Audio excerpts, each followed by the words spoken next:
sebelum memulai pembelajaran, mari kita pegang agama dan kepercayaan masing-masing. Berdoa dulu. Berdoa selesai. Terima kasih Puput. Nah, sekarang Ibu akan cek kehadiran kalian. Siapa temannya yang tidak masuk hari ini? Paula. Kemana Paula? Nggak tahu ya. Terus? Kiki. Kiki. Siapa lagi? Udah. Ya. Nah, semoga di pembelajaran selanjutnya mereka bisa masuk kembali. Oh ya, anak-anak, jadi pembelajaran kita hari ini adalah sistem pernapasan pada manusia. Sekarang Ibu mau kalian duduk dengan tenang dan tangan kalian simpan di dada. Lalu kalian tarik napas yang dalam, tahan, lalu hembuskan. Apa yang dapat kalian rasakan? Ada udara masuk. Nah, benar. Ketika kita bernapas, kita akan merasakan dada kita naik turun. Nah, sekarang Ibu mau bertanya di sini, siapa yang pernah bermain sepak bola? Seperti ada juga bermain berlari atau bermain lompat tali. Nah, setelah bermain, bagaimana perasaan kalian? Bagaimana napas kalian? Capek masuk dulu. Nah, napas menjadi cepat kan? Ya. Mengapa napas kita menjadi lebih cepat setelah kita berlari? Nggak tahu Bu. Jadi hari ini kita akan mencari tahu jawabannya. Baik anak-anak, sekarang Ibu mempunyai alat peraga. Menurut kalian, alat peraga yang Ibu pegang ini menggambarkan apa? Nah, ya benar, ini adalah paru-paru. Dalam pembelajaran kita hari ini, kita akan mempelajari caranya bagaimana mengidentifikasi organ-organ sistem pernapasan beserta dengan fungsinya. Yang kedua itu kita menjelaskan proses inspirasi dan ekspirasi.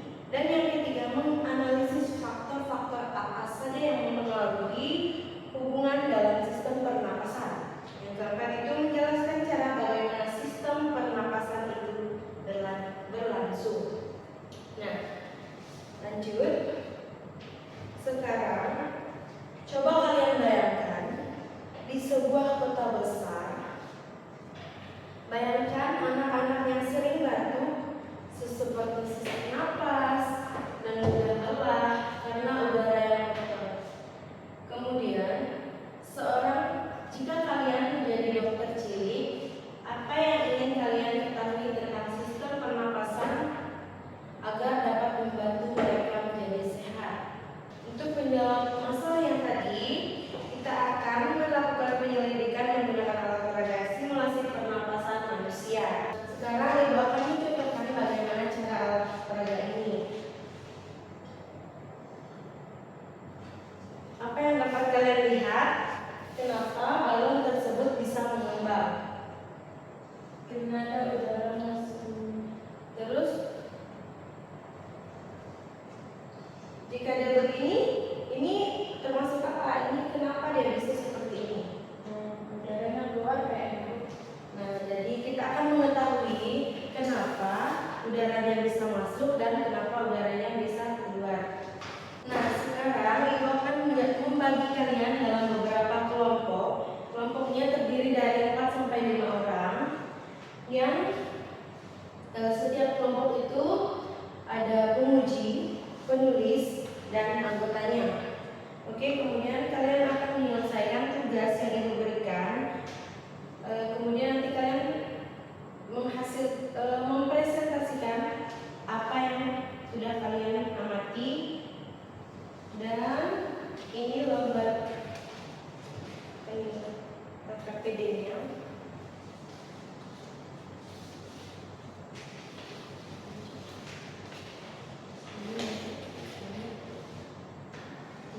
Nah, anak-anak, sekarang Ibu meminta kalian untuk membaca bahan bacaan yang sudah diberikan.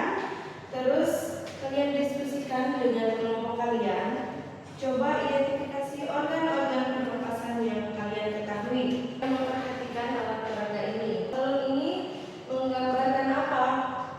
Paru-paru. Lalu kemudian sedotan ini? Trachea. Nah, terus bagian botol ini menggambarkan apa? Sekarang ibu akan coba. Nah, ketika diafragma ini bergerak ke bawah, paru-paru akan mengembang sehingga udara dapat masuk. Nah, proses ini dinamakan dengan inspirasi. Kemudian, jika diafragma kembali ke atas atau balon ini mengempis, itu artinya udaranya keluar dan proses tersebut dinamakan dengan ekspirasi. Nah, sekarang ibu akan memberikan pertanyaan, mengapa hidung memiliki rambut? Karena hidung berfungsi menyaring bubur dan kuman. Nah, yang kedua itu apa sih fungsi paru-paru? Fungsi paru-paru itu sebagai pertukaran oksigen dan karbon dioksida. Baik, apakah kalian sudah menyelesaikan tugasnya? Sudah.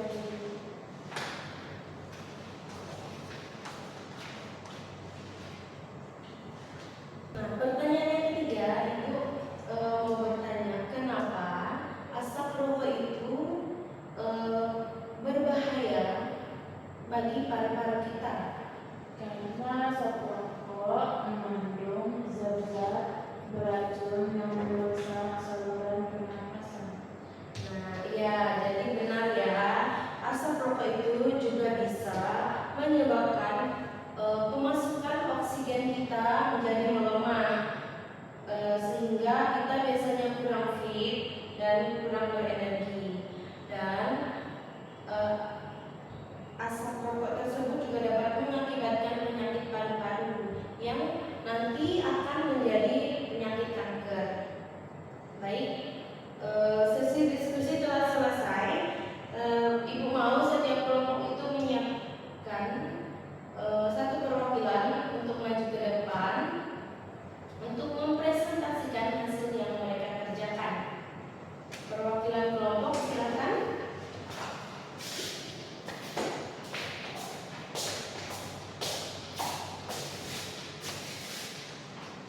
Oke. Jadi di sini hidung itu berfungsi mengeluarkan udara dari trakea ke bronkus. Kemudian Paru-paru itu otot utama dalam pernapasan saat kita menarik nafas. Terus, kita lihat kembali ya. Di gambarnya itu menggambarkan apa? lari. Oke, lari itu pintu masuk ke kantong udara ke dalam tubuh. Terus ini ya. Bronchitis.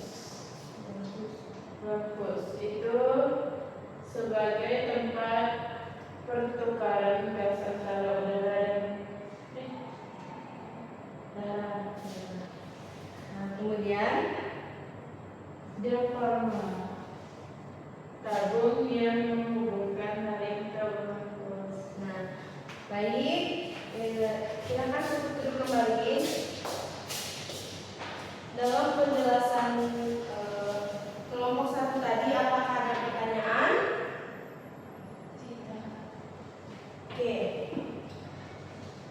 Baik anak-anak, tadi kan semua kelompok sudah mempresentasikan hasil diskusinya. Nah, sekarang kita kembali ke masalah yang kita bahas di awal tadi.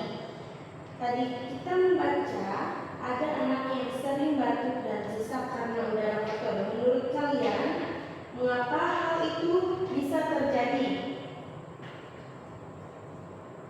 Karena paru-parunya rusak kan ya.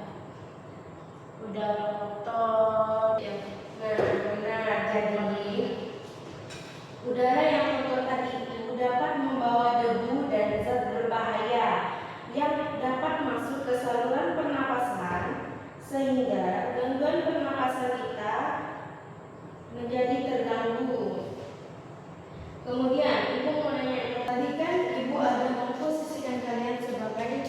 dokter cilik. Nah, jika kalian menjadi dokter cilik,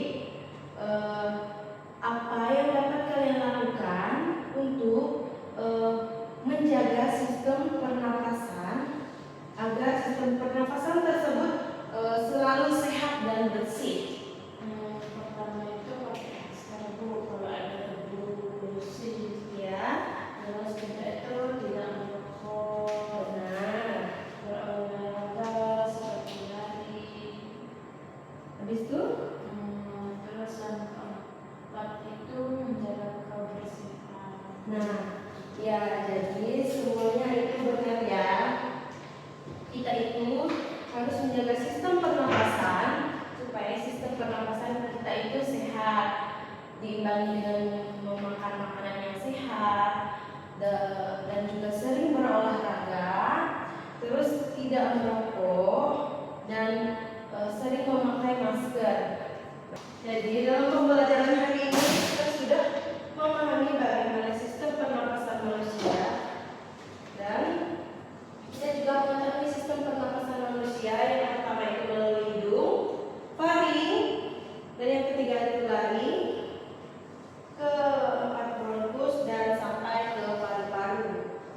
Yang kedua, kita juga mengetahui bagaimana terjadinya proses inspirasi dan ekspirasi, dan kita juga dapat mengetahui bagaimana cara-cara menilai atau menjaga proses pernapasan kita agar selalu tetap sehat. Nah, Ibu bangga karena hari ini kalian bisa aktif mengikuti diskusi dan kalian bisa memahami proses pembelajaran pada hari ini. Baik, Ibu akan membagikan lembar soal yang ini, dan lembar soal ini kalian kerjakan secara mandiri.